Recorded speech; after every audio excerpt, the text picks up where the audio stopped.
इस वक्त बड़ी खबर आ रही है। लखीमपुर खीरी के मामले में जो मुख्य आरोपी है आशीष मिश्रा, उसको यहां पर अंतरिम जमानत दे दी गई है। पहले ही ऐसा लग रहा था कि सुप्रीम कोर्ट जिस तरह से सवाल उठा रहा था कि आखिर क्या आधार है जिसके आधार पर जमानत ना दी जाए, क्योंकि 1 साल का वक्त हो गया है, आशीष मिश्रा जेल में हैं और इसलिए सुप्रीम कोर्ट ने यहाँ पर कई बड़ी टिप्पणियां की थी। और इस वक्त ये बड़ी खबर आ रही है कि सुप्रीम कोर्ट ने आशीष मिश्रा को जमानत दे दी है। 3 अक्टूबर का ये मामला था।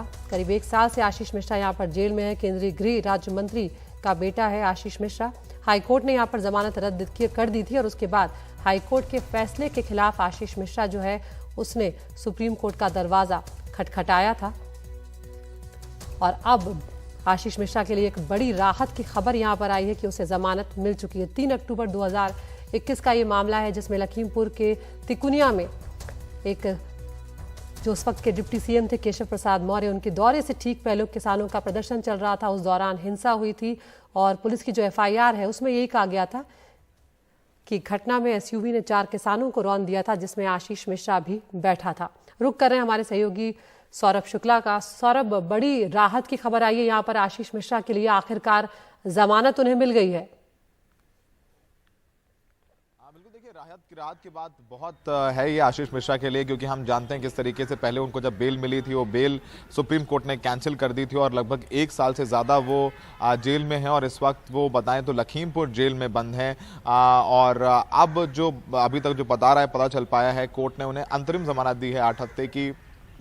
उनको दिल्ली और एनसीआर में ही रहना होगा, उन्हें 1 हफ्ते में उत्तर प्रदेश छोड़ना होगा, क्योंकि लगातार यही कहा जाता है कि जो विरोध किया जाता है यूपी सरकार ने, क्योंकि विरोध किया था बेल का, तो यही कहा जाता है कि अगर आशीष मिश्रा बेल पर बाहर आए तो इस पूरे मामले में 200 से ज़्यादा गवाह हैं, तो उनको प्रभावित कर सकते हैं, उनको डरा धमका सकते हैं, उनकी गवाही बदलने के लिए उन पर दबाव बना सकते हैं। यही वजह है कि कोर्ट ने इस बात का भी ध्यान रखा है कि आशीष मिश्रा को जेल से निकलें तो उनको दिल्ली एनसीआर में रखा जाए, वो उत्तर प्रदेश में ना रहें, वो उस इलाके में ना रहें, क्योंकि तिकुनिया जिस इलाके में आता है लखीमपुर, वहाँ से उनके पिता सांसद हैं, वहाँ पर सारी सीटें बीजेपी ने विधानसभा में जीती थी, उनका दबदबा है। और किसानों पर जो उसमें मुख्य गवाह हैं उनके ऊपर एक बार हमले की भी खबर आई थी रामपुर में, वो उनको भी पुलिस प्रोटेक्शन मिला हुआ है सारे गवाहों को। तो ऐसे में लखीमपुर में नहीं रहेंगे, उत्तर प्रदेश में नहीं रहेंगे आशीष मिश्रा, उन्हें अपना पासपोर्ट भी सरेंडर करना होगा और वो दिल्ली एनसीआर में ही रहेंगे। तो राहत की बात जरूर है आशीष मिश्रा के लिए, लेकिन ये कहीं ना कहीं थोड़ा झटका जरूर है किसानों के लिए भी, क्योंकि जिस तरीके से जो सबूत हैं, जो चार्जशीट पुलिस ने पेश की है आदित्य, हमने लगातार उस पर रिपोर्ट किया है, उस चार्जशीट पर रिपोर्ट किया है। जब ये पूरी हिंसा हुई थी, घटना हुई थी, उसको भी रिपोर्ट किया था।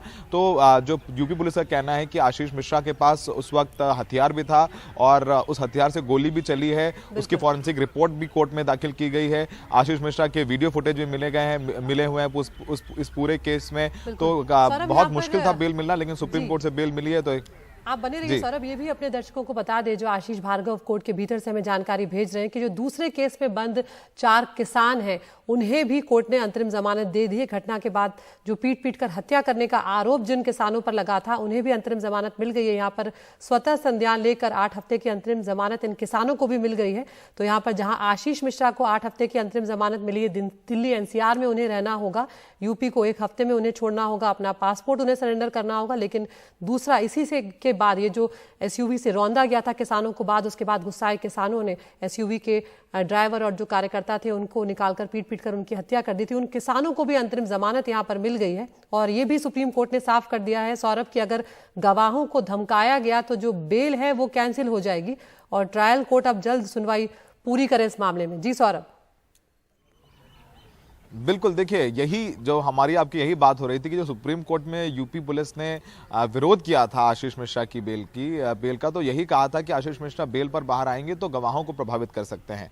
तो यहाँ पर आज कहे तो ये दिन राहत भरा रहा है। राहत भरा तो आशीष मिश्रा के लिए भी है, वो केंद्रीय गृह राज्य मंत्री अजय मिश्रा टेनी के बेटे हैं, तो उनके लिए राहत की बात तो है ये। साथ में उन 4 किसानों के लिए भी राहत की बात है, क्योंकि जब अपनी थार गाड़ी से आशीष मिश्रा ने रौंदा था किसानों को, तो उसके उसके प्रतिरोध में, उसके विरोध में पत्थरबाजी की थी और इन किसानों की तरफ से भी हिंसा हुई थी, जिसमें कुछ लोगों की मौत हुई थी। तो उस मामले में भी 4 किसान जेल में बंद थे, उनको भी बेल मिल गई है। तो किसानों को भी बेल मिली है, 4 किसानों को भी बेल मिली और आशीष मिश्रा को बेल मिली है। तो कहीं ना कहीं ये जो आज का दिन है वो दोनों पक्षों के लिए राहत भरा रहा है, लेकिन यूपी सरकार को जरूर एक झटका है, क्योंकि उन्होंने बेल का विरोध किया था और आशीष मिश्रा को साफ हिदायत दी है कि वो सिर्फ और सिर्फ ट्रायल के लिए ही, जो जांच में भाग लेने के लिए ही यूपी जाएंगे।